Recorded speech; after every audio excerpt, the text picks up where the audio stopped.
Queridos, hoje é primícias.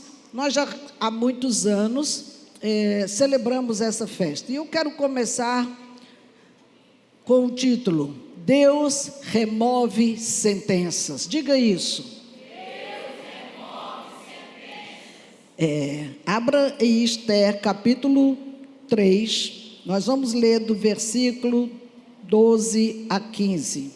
Diz assim: chamaram, pois, os secretários do rei no dia 13 do primeiro mês, e segundo ordenou Amã, tudo se escreveu aos sátrapas do rei, aos governadores de todas as províncias e aos príncipes de cada povo, e cada província no seu próprio modo de escrever, e cada povo na sua própria língua.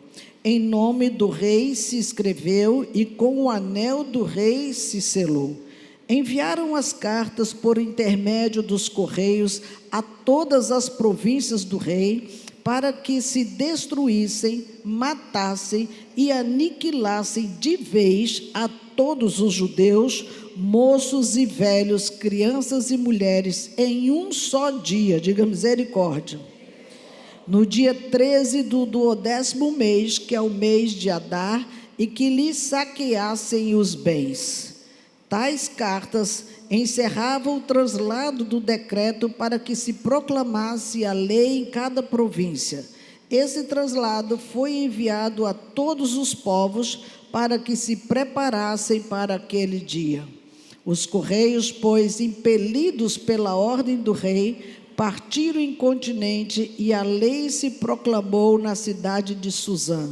O rei e Amã se assentaram a beber, mas a cidade de Suzã estava perplexa. Queridos, essa festa tem como base o livro de Esther. É um livro fantástico, aconselho que leia todo. Ele é curto e atraente a sua história, onde ali tem lições tremendas, e nós vamos dar só uma pincelada em algumas delas hoje.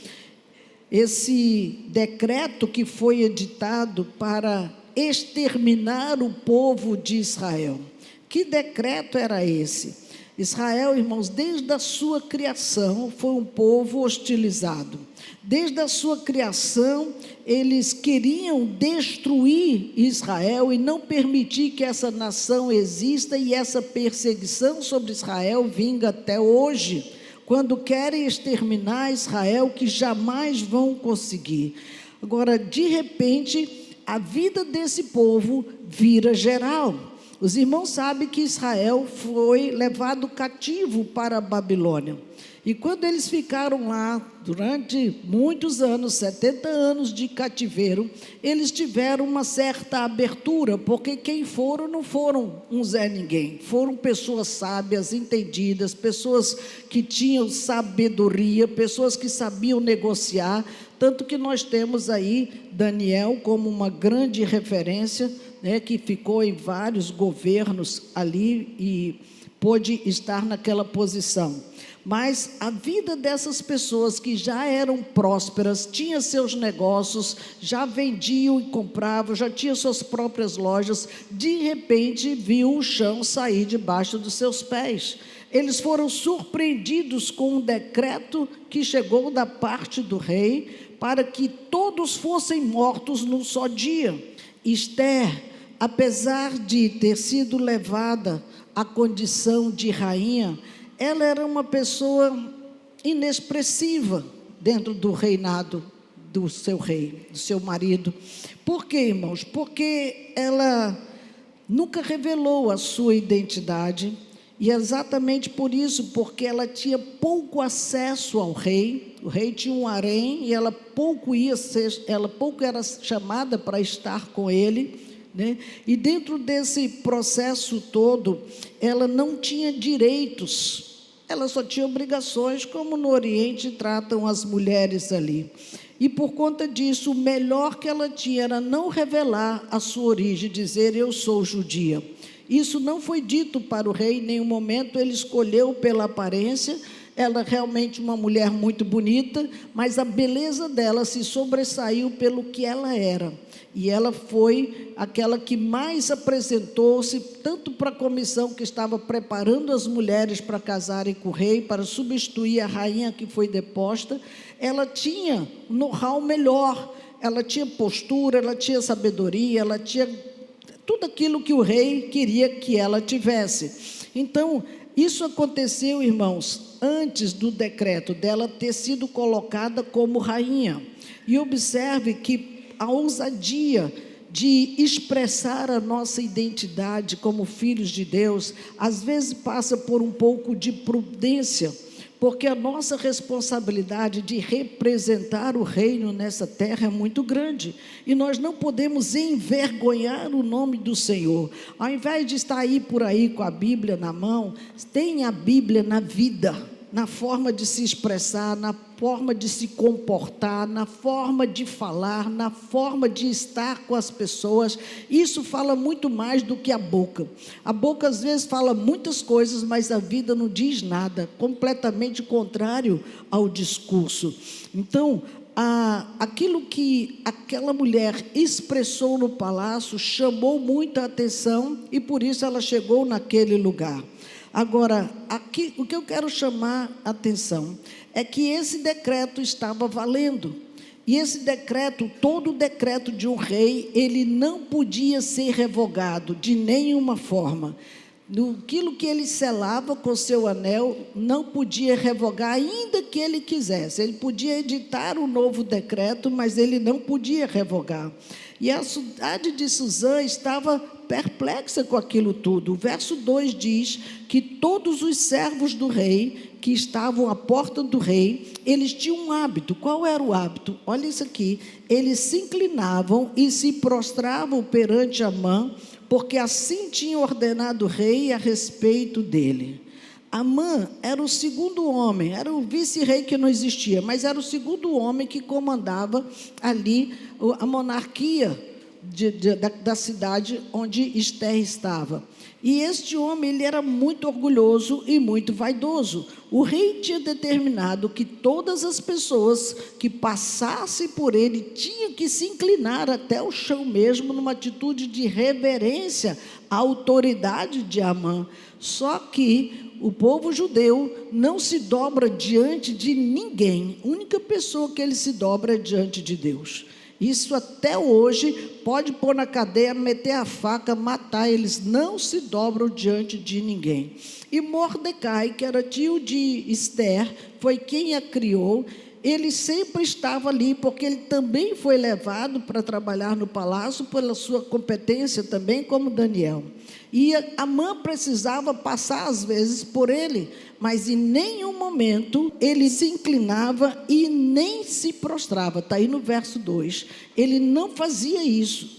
E isso começou a chamar a atenção dos outros. Ora, se a gente faz, por que ele não faz? Não tem sempre aqueles, né, que vão lá dizer para ele, foram lá e contaram para Amã. Tem uma pessoa ali que não se ajoelha não, nem se baixa para você. Por causa da atitude de Amã, de Mordecai, de não se dobrar diante de Amã, ele ficou furioso, ele ficou fora de si mesmo, e ele procurou destruir todos os judeus. Verso 6. Veja que a atitude de um líder, ele pode comprometer todo um povo. A nossa responsabilidade diante de Deus é tremenda, porque nossa vida está sendo vista como referência para as pessoas, e uma atitude errada nossa, irmãos, pode prejudicar todo o corpo de Deus, como a atitude de Amã, que não era errada aos seus olhos, mas trouxe esse decreto de morte para todos os judeus que estavam em Suzã. Então, veja, era somente por causa disso que Amã queria matar todos os judeus. Parece ser uma coisa muito simplória para matar toda uma população de judeus que morava naquela cidade, que era produtiva, que pagava impostos para o rei, que rolava muito dinheiro lá entre eles, porque eles sabem negociar, sabem juntar dinheiro. Então, qual era realmente a razão dele querer exterminar os judeus? E aqui, irmãos, nós vemos que a razão não era somente por isso. Amã tinha outros motivos. Um deles, Amã era agadita, está aí no versículo 1. O que quer dizer isso? Era um descendente de Agag, que era rei dos amalequitas. E amalequitas era um povo inimigo de Israel, desde lá do livro de Êxodo você vê isso. E quando foi na época de colocar Saul como rei, a sua primeira guerra, Samuel disse, você vai lutar contra os amalequitas, que já era inimigo deles, e você vai exterminar todo mundo, homem, mulher, criança e os animais, não vai ficar ninguém, tá bom? Eles dão tudo certo. E Saul saiu para a guerra. Só que quando Samuel volta, ele escuta o balido dos bois. Ele disse, que barulho é esse que eu estou ouvindo? Ele disse, não, as pessoas acharam bom que a gente poupasse o melhor do rebanho. Ele disse, o quê? Qual foi o comando, Saul?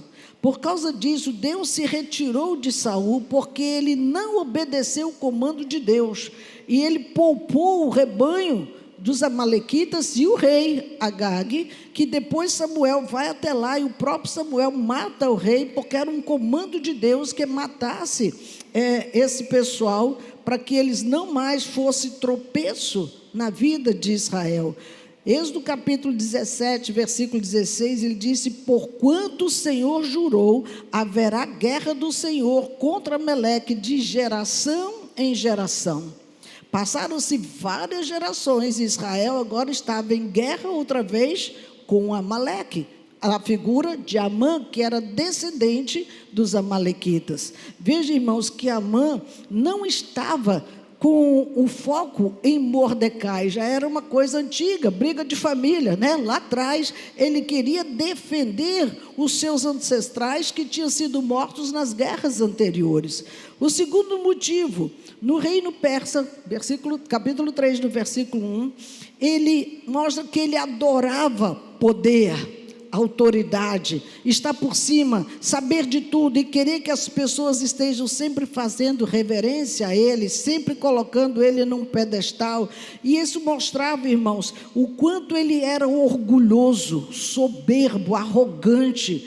Ele queria a honra só para ele, até roubando um pouco a glória do rei. Só que os judeus, quando olhavam para ele, eles não significava nada, porque eles honram Deus, não mais a autoridade humana, no sentido de estar abaixando para eles. Eles respeitam, eles ouvem, eles obedecem, mas nesse lance de se inclinar diante de um homem, eles não fazem e não faziam.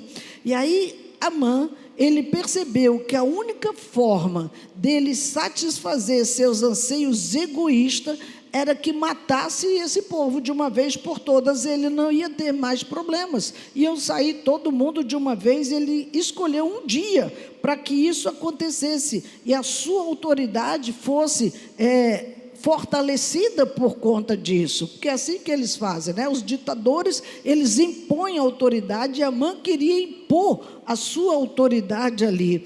Veja que a sua busca de poder e o seu ódio pelo povo judeu o consumia todos os dias. Era como se ele se alimentasse do ódio, ele se alimentasse de punir as pessoas, de ver pessoas ruins pessoas boas passando por coisas ruins na sua história, como nos nossos dias, não é? Veja que o preconceito contra os judeus, eles vêm do orgulho pessoal. Por quê? Porque eles consideram aquelas pessoas, irmãos, é muito ruim, eles se consideram melhores do que aquelas pessoas. E o Senhor nunca permitiu que a gente tivesse preconceito por nenhum tipo de pessoas.